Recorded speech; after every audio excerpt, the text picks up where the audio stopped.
For anyone new here, Mary isn't a person. She's my vehicle. And yes, she has standards. I was off-site this morning working on a project, and when I rolled into Senior Healthcare Planning HQ, the parking lot was suspiciously empty.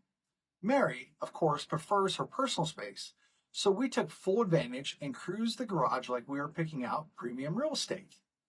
At first, I thought, wow, productivity must be through the roof today. Then it hit me. Opening day of March Madness. After carefully tucking Mary into a spacious spot for her afternoon nap, no neighbors, elite positioning, I went upstairs and proceeded to complete what is almost certainly a perfect bracket.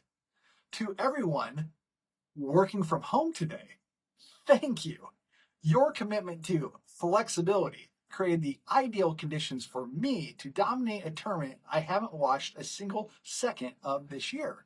Let the inevitable victory begin.